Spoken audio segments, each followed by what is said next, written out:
നമ്മുടെ എല്ലാവരുടെയും ഒരു ഫേവറേറ്റ് ഹിൽ സ്റ്റേഷനാണ് മൂന്നാർ. മൂന്നാറിലെ തന്നെ ഏറ്റവും അടിപൊളിയായിട്ടുള്ള കുറച്ച് പീക്സാണ് ഇപ്പം നമ്മുടെ മുമ്പിൽ കാണുന്നത്. നമുക്ക് നേരെ ചക്രമുടി കാണാൻ സാധിക്കും. അതിൻ്റെ അപ്പുറത്തായിട്ട് നമുക്ക് മീശപ്പുലിമലയും കൊടുക്കുമലയും എല്ലാം തന്നെ ആ ഒരു മൊത്തം റേഞ്ചാണ് നമുക്കിങ്ങനെ കാണാൻ പറ്റുന്നത്. അപ്പോൾ ഈ ഒരു വൈഡ് വ്യൂ കിട്ടുന്ന ഒരു സ്ഥലമുണ്ട് നമ്മുടെ മൂന്നാറിനടുത്തായിട്ട്. ഇടുക്കി ജില്ലയിലെ ഉടുമ്പൻചോല താലൂക്കിൽ ശാന്തമ്പാറ വില്ലേജിനടുത്തായിട്ട് സ്ഥിതി ചെയ്യുന്ന ഒരു എവർഗ്രീൻ ഫോറസ്റ്റിൽ നിന്നാണ് നമുക്ക് ഈ മനോഹരമായ കാഴ്ചകൾ കാണാൻ സാധിക്കുന്നത്. ഈ ഒരു ശോധവനങ്ങളും ഗ്രാസ് ലാൻഡ്സും കാട്ടരുവികളും അതുപോലെ ഒരുപാട് പ്രത്യേകത ഉള്ള സസ്യങ്ങളും വൈൽഡ് ആനിമൽസ് എല്ലാം അടങ്ങിയ ഈ ഒരു നാഷണൽ പാർക്കിൽ കൂടെ നമുക്കൊരു ചെറിയ ട്രക്കിംഗ് ചെയ്താലോ? വളരെയധികം കൺഫ്യൂസിംഗ് ആയിട്ടുള്ള വഴികളും അതുപോലെ നമ്മുടെ കാഴ്ച മറക്കുന്ന കോടയെല്ലാം ഇറങ്ങി വന്ന് നമ്മളെ വഴിതെറ്റിച്ച് വിടുന്ന ഒരു അപൂർവ കാടാണിത്. അതുകൊണ്ട് തന്നെ നമ്മുടെ ബുദ്ധി കെടുത്തുന്ന കാട് അഥവാ ഇംഗ്ലീഷിൽ പൈൻ കൺഫ്യൂസ് എന്ന അർത്ഥം വരുന്ന മതികെട്ടാൻശോല എന്ന നാമമാണ് ഈ ഒരു കൺസർവേഷൻ ഏരിയയ്ക്ക് നൽകിയിരിക്കുന്നത്.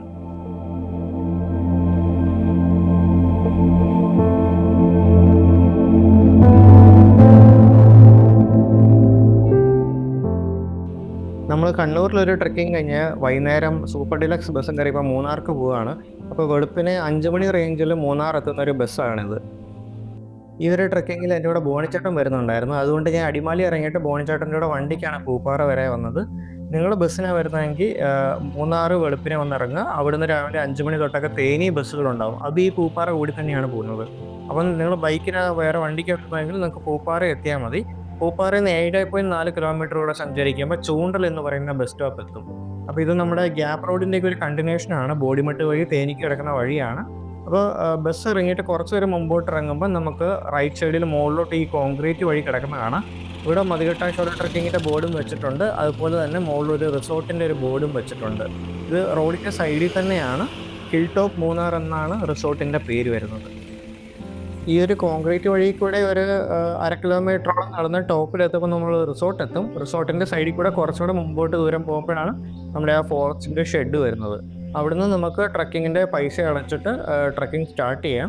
ഇതൊരു ഗൈഡഡ് ട്രക്കാണ്. ഗൈഡില്ലാണ്ട് ഈ ട്രക്കിംഗ് ചെയ്യാൻ പറ്റത്തില്ല. അപ്പോൾ ഗൈഡിൻ്റെ ഫീ ഉൾപ്പെടെ 400 രൂപയാണ് ട്രക്കിങ്ങിൻ്റെ ഫീ വരുന്നത്. അപ്പോൾ നമ്മൾ ഏകദേശം റിസോർട്ടിൻ്റെ അടുത്ത് എത്തിയിട്ടുണ്ട്. ഇവിടെ നീ കാണുന്ന ചെറിയ വഴി കൂടെയാണ് മുകളിലോട്ട് പോകേണ്ടത്. ഈ ഒരു ട്രക്കിംഗ് നമുക്ക് 2 രീതിക്ക് ചെയ്യാൻ പറ്റും. ഒന്നെങ്കിൽ ഇതുപോലെ ചൂണ്ടലിൽ നിന്ന് സ്റ്റാർട്ട് ചെയ്ത് തിരിച്ച് ചൂണ്ടലിലോട്ട് തന്നെ നമ്മൾ റൗണ്ട് ചെയ്ത് വരുന്ന ഒരു ട്രക്കിംഗ് ഉണ്ട്. അതല്ലെങ്കിൽ നമുക്ക് ചൂണ്ടലിൽ നിന്ന് സ്റ്റാർട്ട് ചെയ്തിട്ട് പേത്തൊട്ടി എന്ന് പറയുന്ന ഒരു സ്ഥലത്ത് ചെന്നിറങ്ങുന്ന ട്രക്കിങ്ങും ഉണ്ട്. പേത്തൊട്ടിയിലാണ് ഇറങ്ങുന്നതെങ്കിൽ നിങ്ങൾ പേത്തൊട്ടിയിൽ നിന്ന് പിന്നെയും ഒരു 3 കിലോമീറ്റർ നടന്ന് ശാന്തമ്പാറ എത്തും. ശാന്തമ്പാറയിൽ നിന്ന് നിങ്ങൾക്ക് ബസ് പിടിച്ച് റിട്ടേൺ ചെയ്യാവുന്നതാണ്. അപ്പം ആ ഒരു ട്രക്കിംഗ് ആണ് മെയിനായിട്ട് ഉള്ളത്. ഇനി നിങ്ങൾ വണ്ടിക്ക് വരുന്നെങ്കിൽ തിരിച്ച് ചൂണ്ടലിൽ തന്നെ എത്തണം എന്നുണ്ടെങ്കിൽ അത് അവരോട് നേരത്തെ ഇൻഫോം ചെയ്യണം. ഞങ്ങൾ പോയപ്പോൾ എന്ന് വെച്ചാൽ പേത്തൊട്ടി ഏരിയയിൽ ആനകളുണ്ടായിരുന്നു. അതുകൊണ്ട് പേത്തൊട്ടി പോകുന്ന ഒരു ഓപ്ഷൻ അവൈലബിൾ ആയിരുന്നില്ല. അപ്പോൾ ഞങ്ങൾ പ്ലാൻ ചെയ്തിരുന്നതെന്ന് വെച്ചാൽ ഇവിടുന്ന് തുടങ്ങി പേത്തൊട്ടി ഇറങ്ങി അവിടുന്ന് ഉച്ചിലക്കുത്ത് വ്യൂ പോയിൻ്റൊക്കെ പോയി കുറച്ച് നടന്ന് ശാന്തമ്പാറയിലോട്ട് എത്തുന്ന ഒരു പ്ലാൻ ആയിരുന്നു. പക്ഷേ ആനകൾ ഞങ്ങളുടെ പ്ലാൻ മൊത്തം നശിപ്പിച്ചു. ഫോറസ്റ്റിൻ്റെ ഷെഡ് എത്തിയിട്ടുണ്ട്. ഇവിടെ താഴെ ഒരു വ്യൂ പോയിൻ്റ് ഉണ്ട്. അതുപോലെ തന്നെ ഇവിടെ സ്റ്റേ ഓപ്ഷൻ അവൈലബിൾ ആണ്. 3000 രൂപയാണ് വരുന്നത്. എനിക്കൊന്ന് 3 പേർക്ക് വരെ സ്റ്റേ ചെയ്യണമെന്ന് പറഞ്ഞു. അല്ലെങ്കിൽ ആൾ കൂടുതലുണ്ട് എക്സ്ട്രാ ബെഡൊക്കെ ഓപ്ഷൻ തേടേണ്ടി വരും. അപ്പോൾ ഇവിടുന്ന് താഴോട്ട് ഇറങ്ങി വരുമ്പോൾ തന്നെ നല്ല വൈഡായിട്ടൊരു വ്യൂ. ഈയിടെ തുടക്കം ഞാൻ കാണിച്ചിരുന്നു. ഏറ്റവും അറ്റത്ത് ചക്രമുടി, പിന്നെ കുറച്ച് റൈറ്റ് സൈഡ് നീങ്ങുമ്പോൾ നമുക്ക് മീശപ്പുലിമലയും കൊടുക്കുമലയും എല്ലാം തന്നെ കാണാൻ സാധിക്കും. അപ്പോൾ ആ ഒരു വ്യൂ നേരിട്ട് തന്നെ ഒന്ന് എക്സ്പീരിയൻസ് ചെയ്യേണ്ട ഒരു കാഴ്ചയാണ്. ഈ ഒരു ട്രക്ക് നിങ്ങൾക്ക് നേരത്തെ ബുക്ക് ചെയ്യണമെന്നുണ്ടെങ്കിൽ നമ്മുടെ ഫോറസ്റ്റ് ഡിപ്പാർട്ട്മെൻറ്റിൻ്റെ സൈറ്റിൽ നിന്ന് ബുക്ക് ചെയ്യാം. ഞാൻ അതിൻ്റെ ലിങ്ക് ആഡ് ചെയ്തേക്കാം. അതല്ലെങ്കിൽ ഇവിടെ നേരിട്ട് വന്നിട്ട് ആണെങ്കിലും ടിക്കറ്റ് എടുത്താൽ മതി. പക്ഷേ വരുന്നതിന് മുമ്പ് ഇവരെ വിളിച്ച് ഇൻഫോം ചെയ്യണം. നമ്പർ ഞാൻ ഡിസ്ക്രിപ്ഷനിൽ ആഡ് ചെയ്തേക്കാം. കാരണം അങ്ങനെ വിളിച്ചറിയിച്ചാൽ മാത്രമേ ഇവർക്ക് ഗൈഡിനെ അറേഞ്ച് ചെയ്യാനും അതുപോലെ തന്നെ വൈൽഡ് ആനിമൽസിൻ്റെ പ്രസൻസ് ഒക്കെ ഉണ്ടോ എന്നൊക്കെ ചെക്ക് ചെയ്യാൻ പറ്റത്തുള്ളൂ. അപ്പം അതിനനുസരിച്ചിട്ടായിരിക്കും നമ്മുടെ ട്രക്ക് റൂട്ട് അവൈലബിൾ ആയിട്ടുള്ളത്. ഇപ്പോൾ ആനയുള്ളതുകൊണ്ട് ഞങ്ങൾ വേറൊരു ട്രയലിൽ കൂടിയാണ് പോകുന്നത്. ഇത് പോകുന്ന വഴി നമ്മൾ തിരിച്ച് ഈ വഴി ഇറങ്ങി വരും.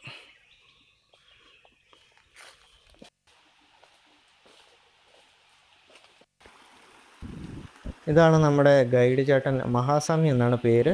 അപ്പോൾ ഞങ്ങൾ ഈ ട്രക്കിംഗ് ചെയ്യുന്ന ഡേറ്റ് എന്ന് പറയുന്നത് ജൂൺ 21 സൺഡേ ആണ്. സൺഡേ ആയിട്ട് പോലും വലിയ ക്രൗഡോ ഒന്നുമില്ല, വളരെ പീസ്ഫുൾ ആണ്. അപ്പം നമുക്ക് പോയി ഫോറസ്റ്റ് എക്സ്പീരിയൻസ് ചെയ്യാം.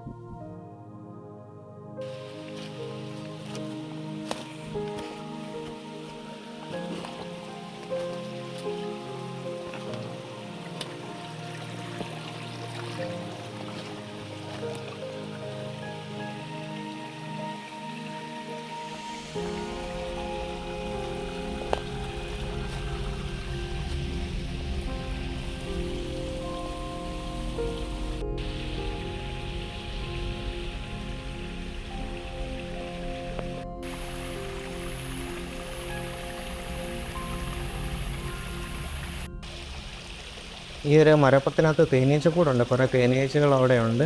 അപ്പോൾ ഇവിടെയും തൊട്ട് അങ്ങോട്ട് മൊത്തം അട്ടകളായിരിക്കും. അപ്പം മഴ ഇവിടെ കാര്യമായിട്ട് തുടങ്ങിയിട്ടൊന്നുമില്ല, നിങ്ങൾക്ക് ഏകദേശം കണ്ടാൽ മനസ്സിലാവും. മഴ ജസ്റ്റ് ഒന്ന് സ്റ്റാർട്ട് ചെയ്തിട്ടുള്ളൂ, പക്ഷെ അപ്പോൾ തന്നെ നിറയെ അട്ടകളാണ്. അപ്പോൾ ലീച്ച് സോക്സ് ഒന്നും ഞങ്ങൾക്ക് കിട്ടിയിരുന്നില്ല, പക്ഷെ പഴയ ചില വീഡിയോസ് നോക്കുമ്പോൾ ഇവിടെ ലീച്ച് സോക്സ് കൊടുക്കുന്നുണ്ടായിരുന്നു. അപ്പം ഇനി അന്ന് ഞങ്ങൾ ചെന്ന ദിവസം ഇല്ലാതെയാണോന്ന് അറിയത്തില്ല. അപ്പോൾ എന്തായാലും അട്ട അവിടെയും തൊട്ടുണ്ട്. അതുകൊണ്ട് നിങ്ങൾ പ്രോപ്പർ ട്രെക്കിംഗ് ഷൂസ് തന്നെ വെയർ ചെയ്യുക. അതുപോലെ തന്നെ അട്ടേനെ പ്രിവെൻറ്റ് ചെയ്യാൻ വേണ്ടി ഉപ്പോ സാനിറ്റൈസറൊക്കെ കരുതുക. ഞങ്ങളിപ്പോൾ പോകുന്നത് ഡെൻസ് ഫോറസ്റ്റിൽ കൂടെയാണ്. പക്ഷെ നോർമലി നമ്മൾ പേത്തൊട്ടിക്ക് കിടക്കുന്ന ട്രെയിൽ സ്റ്റാർട്ട് ചെയ്യുന്ന ഗ്രാസ് ലാൻഡ്സിൽ കൂടെയാണെന്ന് തോന്നുന്നു. പക്ഷെ നമ്മൾ പോകുന്ന റൂട്ടിൽ നമ്മൾ ഏറ്റവും അവസാനമാണ് ഗ്രാസ് ലാൻഡ്സിൽ എത്തുന്നത്. അതായത് കുറച്ച് ടോപ്പായിട്ട് ഒരു ആനിയറങ്ങൽ ഡാമിൻ്റെയൊക്കെ വ്യൂ കിട്ടുന്ന ഒരു ഏരിയ. ആ ഒരു ഗ്രാസ് ലാൻഡ്സിൻ്റെ ആ ഒരു വ്യൂ പോയിന്റിൽ നിന്ന് നമ്മൾ താഴോട്ട്, അതായത് ഫോറസ്റ്റ് ഷെഡിൻ്റെ അങ്ങോട്ട് വേറൊരു വഴി കൂടെ തിരിച്ചിറങ്ങും. 3 ഗ്രൂപ്പുകളായിട്ട് 10 ആനകളാണ് തലേന്ന് മുകളിലോട്ട് കയറിപ്പോയെന്നാണ് ഗൈഡ് പറഞ്ഞത്. ഞാൻ തലേന്ന് വിളിച്ചപ്പോൾ തന്നെ ഇവിടുത്തെ ഓഫീസർ പറഞ്ഞിട്ടുണ്ട് ഇങ്ങനെ ആനയുടെ പ്രസൻസ് ഉണ്ട്, അതുകൊണ്ട് ഫുൾ ട്രെക്കിംഗ് പോസിബിൾ ആയിരിക്കുമെന്ന് അറിയത്തില്ല, ഷുവർ ഇല്ലെന്നും ഇവിടെ നേരത്തെ നമ്മളോട് കമ്മ്യൂണിക്കേറ്റ് ചെയ്തിരുന്നു. അതുകൊണ്ട് തന്നെ അത് എക്സ്പെക്റ്റ് ചെയ്താണ് നമ്മൾ വന്നത്. നമുക്കങ്ങനെ വാശി പിടിക്കാനൊന്നും പറ്റത്തില്ല, കാരണം ഇതൊരു ഫോറസ്റ്റാണ്, അതിൻ്റേതായ കുറച്ച് കാര്യങ്ങളുണ്ട്. അപ്പോൾ അതിനെയൊക്കെ റെസ്പെക്റ്റ് ചെയ്ത് വേണം നമ്മൾ ചെയ്യാൻ. അപ്പം ഈ ഒരു ട്രക്കിങ് ഞാൻ കുറേയധികം ഫോറസ്റ്റ് ട്രക്കിങ് ചെയ്തിട്ടുണ്ട്. അതായത് ആദ്യം നമ്മളൊരു 3 കിലോമീറ്റർ കാട്ടിൽ കൂടെ നടക്കും, പിന്നെ നമ്മൾ 3 കിലോമീറ്റർ ഗ്രാസ് ലാൻഡ്സിൽ കൂടെ പോയി. പക്ഷേ ആ ഒരു രീതിക്കല്ല, ഇത്രയും ഡെൻസ് ആയിട്ടല്ല, എന്താ പറയുക, നമുക്ക് വഴി ഏതാന്ന് പോലും ചില സമയത്ത് മനസ്സിലാകത്തില്ല. ഇപ്പോൾ വീഡിയോയിൽ കാണുമ്പോൾ ഇതൊരു ഫിക്സഡ് റൂട്ടിൽ കൂടി ഇങ്ങനെ പോകുകയാണെന്ന് തോന്നുമെങ്കിലും ഇടയ്ക്ക് ഒരു ജംഗ്ഷനൊക്കെ വന്നു കഴിയുമ്പം അങ്ങോട്ടും ഇങ്ങോട്ടും എല്ലാം കുറേ വഴികളുണ്ടാവും. അപ്പം ഇതെല്ലാം കണക്റ്റഡ് ആണ്, പക്ഷെ നമുക്ക് ഒറ്റയ്ക്ക് പോയ ഒരു ഗൈഡ് ഇല്ലാണ്ടൊക്കെ പോയി കഴിഞ്ഞാൽ നമ്മൾ പെട്ടുപോകും. കാരണം അത്രയും പേടിപ്പെടുത്തുന്ന ഏരിയകളൊക്കെ ഉണ്ട് കുറേ. ഭയങ്കര ഇരുട്ടൊക്കെ ആയിരിക്കും ചില ഏരിയ. ഇടയ്ക്ക് മാത്രം ഇതുപോലത്തെ ഓപ്പൺ ഏരിയ എത്തും. അവിടെ നമ്മളൊരു 5 മിനിറ്റൊക്കെ ഇരുന്ന് അട്ടേനെ തോണ്ടിക്കളയും. അത് തന്നെയായിരുന്നു നമ്മുടെ പരിപാടി. അപ്പോൾ ഷൂവിലൊക്കെ കുറേയധികം അട്ടകൾ ഇരിപ്പുണ്ട്. നമ്മൾ ഒന്നിനെയും കൊല്ലാനൊന്നും അതൊക്കെ നിന്നില്ല. ഞങ്ങളുടെ ഈ ഉപ്പും സാനിറ്റൈസറൊന്നും എടുത്തിരുന്നില്ല, വണ്ടിക്കകത്തുണ്ടായിരുന്നു. അപ്പം കുറച്ച് അട്ടകടി കൊള്ളാമെന്ന് തന്നെ വെച്ചു. ബോണിച്ചൻ്റെയൊക്കെ കാലം നിറയെ അട്ടകളായിരുന്നു. ഞാൻ മിഡ് ആംഗിൾ ഷൂസ് ഇട്ടേക്കുന്നതുകൊണ്ട് മാക്സിമം ഷൂ വരെ കയറിയിട്ടുള്ളായിരുന്നു. അപ്പോൾ തന്നെ നമ്മുടെ ഗൈഡ് റൈഡറിന് ഒരു ചെറിയ കമ്പൊക്കെ വെട്ടി തന്നിട്ടുണ്ടായിരുന്നു. അതുകൊണ്ട് ഇങ്ങനെ കയറാൻ തുടങ്ങുമ്പോഴേ തോണ്ടിക്കളയുമായിരുന്നു. പക്ഷേ ഞാൻ പിന്നെ മനസ്സിലാക്കി, തോണ്ടിക്കളയാൻ നിന്ന് കഴിഞ്ഞാൽ അതിന് മാത്രമേ നേരം കാണത്തുള്ളൂ. കാരണം ഈ ഒരു കാട്ടിൽ അത്രയധികം അട്ടകളുണ്ട്, അങ്ങ് ടോപ്പ് വരെ നമുക്ക് അട്ടകളെ കിട്ടും. അടിപൊളി. ഇതിന്നൊന്നും തോണ്ടി തീരില്ലല്ലോ.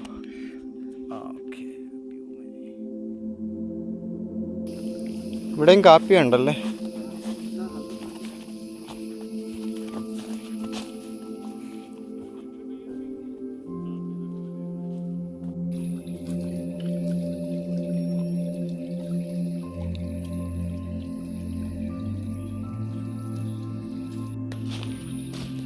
ഇവിടെ നമുക്ക് കാപ്പി ചെടികളൊക്കെ ഇടയ്ക്ക് കാണാൻ പറ്റിയായിരുന്നു. ഇവിടെ പണ്ട് കുടിയേറി കാപ്പി ഇങ്ങനെ കൃഷി ചെയ്തതായിട്ടൊക്കെ ചേട്ടൻ ഇങ്ങനെ പറഞ്ഞു തന്നിട്ടുണ്ടായിരുന്നു. അപ്പം ഈ കാപ്പിയുടെ പ്രശ്നം എന്ന് വെച്ചാൽ നമ്മൾ വെട്ടിക്കളഞ്ഞാലും പിന്നെ അത് വളർന്നു വന്നുകൊണ്ടിരിക്കുക. അപ്പം കുറേയധികം കാപ്പിയും ഇവിടെയുണ്ട്. അതുപോലെ തന്നെ ഒരുപാട് മെഡിസിനൽ പ്ലാന്റ്സും പ്രൊട്ടക്റ്റഡ് ആയിട്ടുള്ള കുറേയധികം സ്പീസീസ് ഈ ഒരു കൺസർവേഷൻ ഏരിയയ്ക്കുള്ളിലുണ്ട്. ഞാൻ മുമ്പേ പറഞ്ഞങ്ങോട്ട് ജംഗ്ഷനാണ്. ഇവിടുന്ന് ലെഫ്റ്റിലോട്ടും റൈറ്റിലോട്ടും എല്ലാം വഴികൾ കിടക്കുന്നത് കാണാൻ പറ്റും. അതുപോലെ തന്നെ നേരെ കിടക്കുന്ന ചെറിയ വഴിയാണ്. നമുക്ക് പോകേണ്ട വഴിയെന്ന് വെച്ചാൽ ഭയങ്കര ചെറിയ വഴിയാണ്. അപ്പം നമ്മൾ ഒരിക്കലും നേരെ പോകുന്നതിനെ പറ്റി ചില സമയത്ത് ചിന്തിക്കത്ത് പോലും ഇല്ല. ഇതിപ്പോൾ ഗൈഡിനേറ്റം ഫ്രണ്ടിൽ ഇങ്ങനെ വാക്കത്തി കൊണ്ട് ഈ നീണ്ടു കിടക്കുന്ന കമ്പൊക്കെ വെട്ടി തെളിച്ചിങ്ങനെ പോകുന്നതുകൊണ്ടാണ് നമുക്ക് കറക്റ്റായിട്ടെല്ലാം അറിയാൻ സാധിക്കുന്നത്. പെരിയാർ റിവറിൻ്റെ ഒരു ബാക്ക് ബോൺ ആയിട്ടുള്ള പന്നിയാർപ്പുഴയുടെ കൈവഴികളായ ഉച്ചിലക്കത്ത് പുഴ, മതികെട്ടാൻ പുഴ, ഞാണ്ടാർ എന്നീ 3 തോടുകൾ ഈ ഒരു നാഷണൽ പാർക്കിൽ നിന്നാണ് ഉത്ഭവിക്കുന്നത്.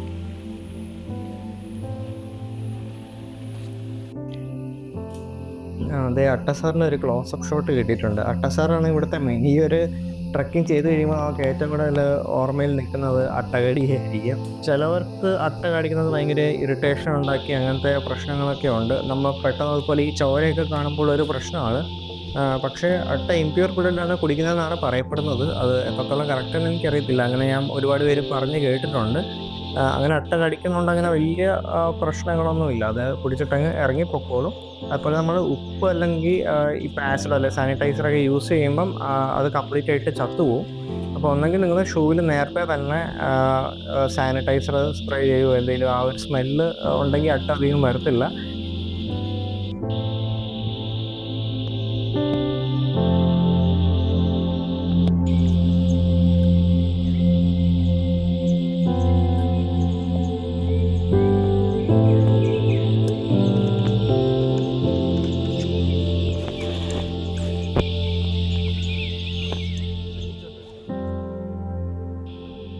മൊത്തത്തിലുള്ള ക്ലൈമറ്റ് തന്നെ മാറിപ്പോയി. നമ്മൾ രാവിലെ തുടങ്ങിയപ്പോൾ ചെറിയ വെയിലുണ്ടായിരുന്നു. പക്ഷെ നമ്മൾ ഈ കാട് കയറി ഇവിടെ വരെ എത്തിയപ്പോഴേക്കും ഫുള്ള് കോട ഇറങ്ങി. ഭയങ്കര ബ്യൂട്ടിഫുൾ ആണ് കേട്ടോ. അപ്പോൾ നല്ല കോടയൊക്കെ ഇവിടെ വരുന്നതാണ് കേട്ടോ. അപ്പോൾ അങ്ങനെയുള്ളപ്പോൾ നമുക്ക് വഴിയൊന്നും പ്രോപ്പറായിട്ട് കാണാൻ സാധിക്കത്തില്ല. അതുപോലെ തന്നെ ആനിമൽസൊക്കെ നിൽപ്പുണ്ടെങ്കിൽ നമുക്ക് അതിൻ്റെ പ്രോപ്പറായിട്ട് അതിനെ ഹൈറ്റ് ചെയ്യാൻ പോലും പറ്റത്തില്ല. അപ്പോൾ അതൊക്കെയാണ് ഇതിനെ മൈൻഡ് കൺഫ്യൂസർ എന്ന് വിളിക്കുന്നത്. നമുക്ക് ഒരുപാട് രീതിക്ക് നമ്മളെ വഴിതെറ്റിച്ച് വിടാനുള്ള കുറേ കാര്യങ്ങൾ ഈ കാട്ടിനകത്തുണ്ട്.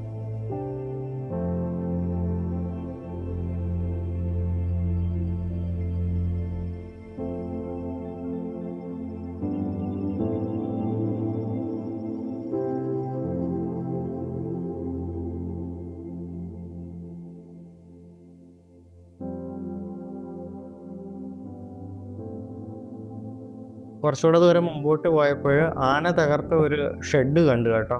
ഇത് കംപ്ലീറ്റ് ആയിട്ട് മൊത്തത്തിൽ തകർത്ത് കളഞ്ഞിട്ടുണ്ട്. ഇനി ഇത് യൂസ് ചെയ്യാനേ പറ്റത്തില്ല. അതുപോലെ ഇതിൻ്റെ താഴെയായിട്ട് ചെറിയൊരു ചെക്ക് ഡാമും ഉണ്ട്. അപ്പോൾ ആ ഒരു ചെക്ക് ഡാം കണ്ടിട്ട് നമ്മൾ തിരിഞ്ഞിട്ട് ഗ്രാസ് ലാൻഡിൻ്റെ അങ്ങോട്ട് പോകും.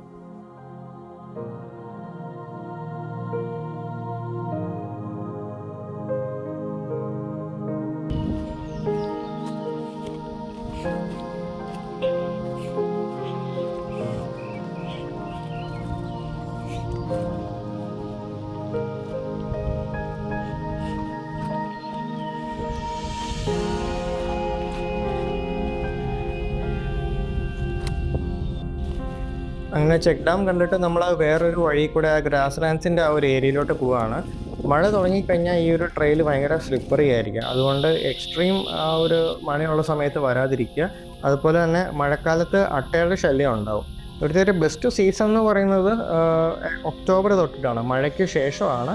പക്ഷേ മൺസൂണിൽ ട്രെക്കിംഗ് ഒരു ഡിഫറെൻറ്റ് എക്സ്പീരിയൻസ് ആണ്. കുറച്ചൊരു അഡ്വഞ്ചറും കാര്യങ്ങളൊക്കെ ഇഷ്ടമുള്ളവർക്ക് മൺസൂണിലാണെങ്കിലും ഈ ഒരു ട്രെക്കിംഗ് ട്രൈ ചെയ്യാവുന്നതാണ്. നിങ്ങൾ പ്രോപ്പറായിട്ടുള്ള ട്രെക്കിംഗ് ഷൂ വെയർ ചെയ്യുകയാണെങ്കിൽ നല്ലതായിരിക്കും.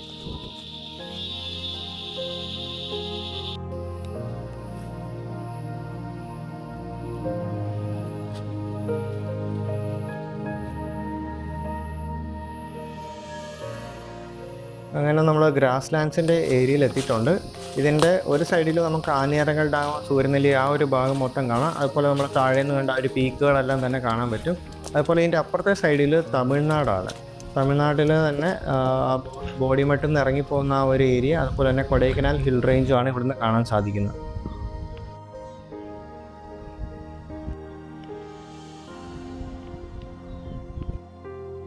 ആനയിറങ്കൽ ഡാമിൻ്റെ റിസർവോയറിൻ്റെ കാഴ്ചകളാണ് നമ്മൾ ഈ കാണുന്നത്. വെള്ളം നല്ല കുറവാണ്, ചില ഏരിയ വെള്ളം ഇല്ലാതെ കിടപ്പുണ്ട്. അതിൻ്റെ ബാക്ക് സൈഡിലായിട്ടാണ് നമ്മുടെ ഒരു മെജസ്റ്റിക് ആയിട്ടുള്ള പീക്കുകളെല്ലാം തന്നെ ഉള്ളത്. അങ്ങനെ അവിടുത്തെ കാഴ്ചകളൊക്കെ കണ്ട് കുറേ നേരം അവിടെ സ്പെൻഡ് ചെയ്തു. അത് കഴിഞ്ഞ് അട്ടകടി കൂടിയപ്പം നമ്മുടെ ഗൈഡ് ചേട്ടൻ ഉപ്പൊക്കെ തന്നു. അങ്ങനെ കുറച്ച് അട്ടകളെയൊക്കെ ഓടിച്ചു. ഇനി നമ്മൾ തിരിച്ചിറങ്ങുവാണ്. റോഡോഡെൻഡ്രോൺ വാലി കൂടിയാണ് നമ്മൾ തിരിച്ചിറങ്ങുന്നത്. നേപ്പാളിൻ്റെ നാച്ചുറൽ ഫ്ലവർ ആണ്. ചൊക്കരമുടിയിലും മീശപ്പുലിമലയിലെല്ലാം നമുക്കിത് കാണാൻ സാധിക്കും. ഇത് ചക്കക്കൊമ്പൻ നിൽക്കുന്നു. അപ്പം ചക്കക്കൊമ്പൻ നമ്മുടെ അരിക്കൊമ്പൻ്റെ ഒക്കെ ഒരു ഫ്രണ്ടായിട്ട് വരും. അപ്പോൾ ആനയിറങ്കൽ റിസർവോയറിന് അടുത്തായിട്ട് ഇവനുണ്ടെന്ന് നമ്മുടെ ഗൈഡ് ചേട്ടൻ ഇങ്ങനെ ഒരു ഇൻഫർമേഷൻ കിട്ടിയിരുന്നു. ഇവർ ഗൈഡുകൾ തമ്മിൽ ഇങ്ങനെ ഇൻഫർമേഷൻ പാസ് ചെയ്യും. അതിനുള്ള താഴെ നിൽപ്പുണ്ടായിരുന്നു. ഇതിപ്പോൾ ഒത്തിരി സൂം ചെയ്തെടുത്ത കേട്ടോ. കിലോമീറ്ററുകൾ അപ്പുറത്താണ് അവൻ നിൽക്കുന്നത്. അങ്ങനെ എല്ലാം കണ്ട് തിരിച്ചിറങ്ങി. നമ്മുടെ ബോണിച്ചൻ്റെ കാല് കണ്ടോ, മൊത്തം അട്ട കടിച്ച് ഒരു ഇതിലാക്കി. അങ്ങനെ ഗൈഡ് ചേട്ടൻ തിരിച്ചിറങ്ങിയപ്പോൾ നമുക്കൊരു കട്ടൻ ചായയൊക്കെ ഇട്ട് തന്നു. അതൊക്കെ കുടിച്ചിട്ട് ഞങ്ങൾ വീണ്ടും റിട്ടേൺ ചെയ്യുവാണ്. എനിക്കിനി തിരിച്ച് കോഴിക്കോട് എത്തണം, ബോണിച്ചേട്ടൻ അടിമാലിക്കും. നിങ്ങൾ ചൂണ്ടലിലോട്ട് തന്നെയുള്ള റൗണ്ട് ട്രക്കിംഗ് ആണ് സെലക്ട് ചെയ്യുന്നതെങ്കിൽ ഇവിടെ എത്തിയിട്ട് നിങ്ങൾക്ക് താഴെ ഹൈവേ പോയാൽ നിങ്ങൾക്ക് മൂന്നാർ സൈഡിലോട്ടെല്ലാം ബസ് കിട്ടും. അതുപോലെ മൂന്നാറിൽ നിന്ന് ട്രിവാൻഡ്രം, എറണാകുളം സൈഡെല്ലാം തന്നെ നിങ്ങൾക്ക് ബസ്സുകൾ കിട്ടുകയും ചെയ്യും. അതല്ല നിങ്ങൾ പേത്തൊട്ടിക്കാണ് പോകുന്നതെങ്കിൽ പേത്തൊട്ടിയിൽ നിന്ന് ഒരു 2 കിലോമീറ്റർ താഴോട്ട് ഇറങ്ങുമ്പം നമുക്ക് ഷെയർ ഓട്ടോ കിട്ടും. അതിന് കയറി നിങ്ങൾക്ക് ശാന്തമ്പാറ എത്താൻ സാധിക്കും. ശാന്തമ്പാറയിൽ നിന്ന് നിങ്ങൾക്ക് പൂപ്പാറ വന്നിട്ട് അവിടെ നിന്ന് നിങ്ങൾക്ക് ബസ് കയറി പോകാൻ സാധിക്കും. പൂപ്പാറയിൽ നിന്നും നമുക്ക് ചിലപ്പം എറണാകുളം ബസ്സൊക്കെ കിട്ടാൻ സാധ്യതയുണ്ട്. പക്ഷേ മൂന്നാറിൽ നിന്നാണ് കൂടുതൽ ബസ്സുകൾ അവൈലബിൾ ആയിട്ടുള്ളത്. മൂന്നാർ വഴി പോകുമ്പോൾ ഡിസ്റ്റൻസ് കുറച്ച് കൂടുതലാണ്, നമ്മൾ കുറച്ച് കറങ്ങിയാണ് പോകുന്നത്. അപ്പോൾ നിങ്ങൾക്ക് പൂപ്പാറയിൽ നിന്ന് ബസ് കിട്ടുവാണെങ്കിൽ അങ്ങനെ പോകാം. അതല്ലെങ്കിൽ മൂന്നാറിൽ നിന്ന് നിങ്ങൾക്ക് ഡയറക്റ്റ് എറണാകുളം ട്രിവാൻഡ്രം ബസ്സുകളൊക്കെ ഉണ്ടാവും. ഈ ഒരു ട്രക്കിങ്ങിൻ്റെ ഡിസ്റ്റൻസ് വരുന്നത് ഒരു 8 to 9 കിലോമീറ്റർ ആണ്. ഏകദേശം ഞങ്ങൾ 9 മണിക്ക് തുടങ്ങിയിട്ട് ഉച്ചയ്ക്ക് 1 മണിയായപ്പോൾ കംപ്ലീറ്റ് ചെയ്തു.